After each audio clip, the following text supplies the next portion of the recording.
Hello everyone, it's Ryan again from Dark Winter Moon in Boston, and again this week I'm still traveling in Arkansas at yet another place, a different place, my cousin's house in Little Rock. And I wanted to build on what we talked about last week, my video on intuition and its basics, by using a really quick tarot reading to kind of demonstrate how you can use tools with your own intuition. And like I said, build off what we talked about last week. First of all, though, I wanted to talk briefly about my kind of feelings on how the tarot works and how it serves as a conduit and a tool to improve and practice and build up on your own intuition.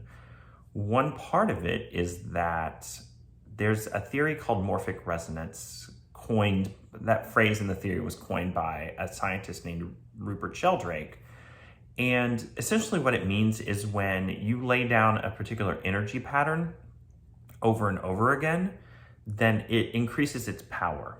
And it doesn't really matter if that energy pattern was laid down in the past or the present or maybe even the future. It still has an effect on what you're doing. And so what I mean by that is the tarot specifically and other divination tools. The tarot has been around for a long time, and it also has a cultural significance to us and has been used by multiple people over the ages. And all of that incorporates into the power of the tarot. So the way the cards have been interpreted historically and the way the decks have been used, all of that brings to bear on using the divination tool of tarot. It also applies to other divination tools. So to kind of wrap that all into a nice little nutshell for you, essentially what I'm saying is the tarot is empowered by every other tarot deck, not only currently in existence now, but every deck that's ever been made and used, and also the power of the people that have used it over time and the people that have been read for over time. So it's a really powerful tool to enhance your own intuition. And yet it is simply a tool. So essentially, if your intuition is blocked, then the tarot is not going to work as well for you. It's going to work well because of what I was talking about as far as morphic resonance, but even more so, it's going to work for you if your own intuition is engaged and opened and practiced. So with all of that said, what I would like to do is do a quick impromptu tarot reading and talk about the cards. So how about we do that? So last week we talked about how intuition was often not about these grand moments, but about all the little things that you pick up throughout your day and throughout your life that add up to an intuitive experience. And so let's take that same idea into the tarot. So like I said, this is impromptu. I have no idea what this is going to come up with, but we're going to do a 3-card reading. And the first one's going to be what's kind of going on right now. And I'll make this kind of a general community reading for whoever out there needs to hear this. Aha. So we have the 3 of Wands. And of course you have the meaning of this that's been passed down from the interpretation of the tarot over time. And honestly, in this case, I don't remember what that is, but this is a perfect opportunity to fully go into intuition with this. And so what stands out first on this card to me is the waiting pause of this man holding, or even this person. It doesn't necessarily have to be a man holding a wand. And completely intuitively, what does that say to me? Immediately, it's almost like he's trying to cast out the wand and catch the ship, almost like he's fishing for it. So this is a missed opportunity. This is a missed passionate opportunity because it's a wand. And, you know, it's important to know the original meanings of the cards, but also not let that define all your readings.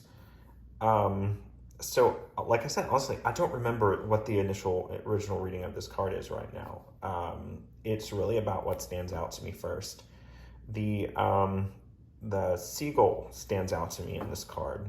And That's also about missed opportunities or feeling like you've missed an opportunity, but maybe there's actually a different way of approaching it where there's still opportunity available to you.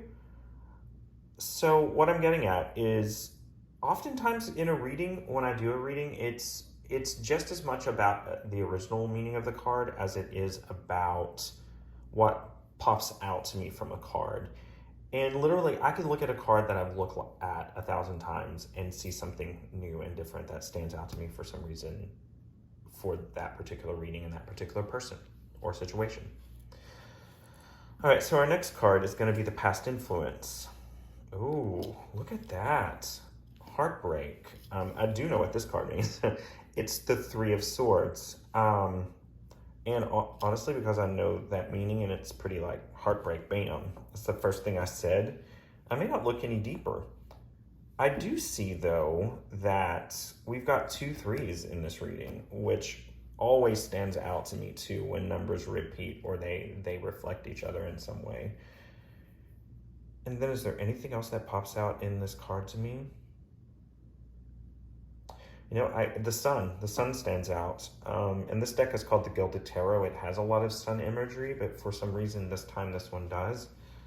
And again, I connect that to what I was saying here about the seagull, how it is unlooked for opportunity.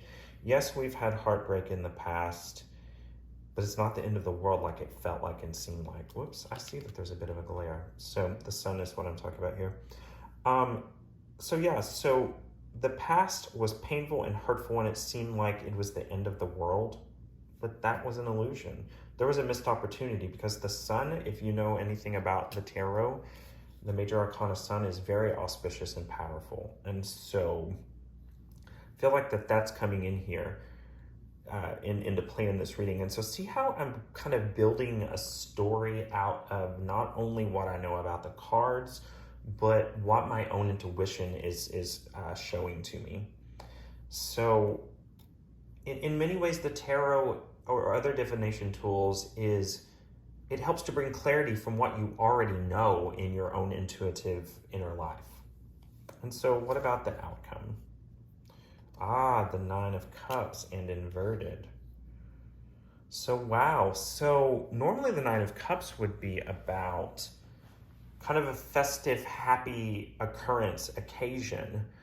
I often feel that inversions, though, are something hidden or subconscious or even a shadow aspect that we're dealing with from our internal landscape. I also note that 9 is a 3 of 3s. It's 3 times 3. And so we've got this 3 pattern here that's coming out again in a 3-card reading. I didn't intend this. And so, let's see, is there anything intuitively that jumps out to me? So for some reason, the man's sleeve stands out to me, especially upside down. It looks almost like a weird sort of window treatment or drape that had kind of been wrapped up real quickly in front of the window. And it also kind of matches the green of this cloak, though they're slightly different. Green is health and money and prosperity and growth.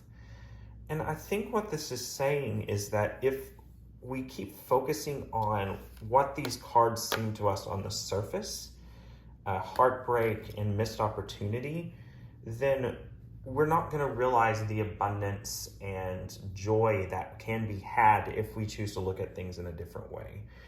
And that is doubly so because of the inversion of the card, which is like kind of the hidden, the shadow part. So there you have it. Very quick, very impromptu reading. But again, I'm mixing in my own intuitive feelings and impressions with what I already know about the tarot, and that increases the power of the tool and the experience for you and whoever you're giving a reading for exponentially. And so there you have it. Essentially, tarot and other divination tools are just that. They are tools. They are ways that you can build up on your intuition and explore and practice it and draw it out And they do have a power of their own. So used well with open intuition and practice intuition, they only enhance this experience. That's not to say if you're still working on intuition and opening up to it that they won't work on their own, because they will. And even if you're not really feeling that intuitive connection, even if you want to start with memorizing all the cards, I think that's wonderful and great, can only add to the experience. And inevitably, if you do that, if you worked with the tarot in any way, whether it's completely intuitively or completely book learning memorization to start out, it will have an effect on you. It will serve to open your intuition and help you to grow as an intuitive. Well, thank you all so much for joining me yet again. I'm always so thankful for you and your comments. I would love to hear those comments. I would love to have questions. I read and answer them all, and I respond to all of them. So please send them my way. As always, I appreciate you following and sharing and subscribing and all the things on Instagram. I'm dark.winter.moon. And my website is darkwintermoon.boston. So yeah, please subscribe. As always, blessed be and have a lovely weekend. Thank you so much.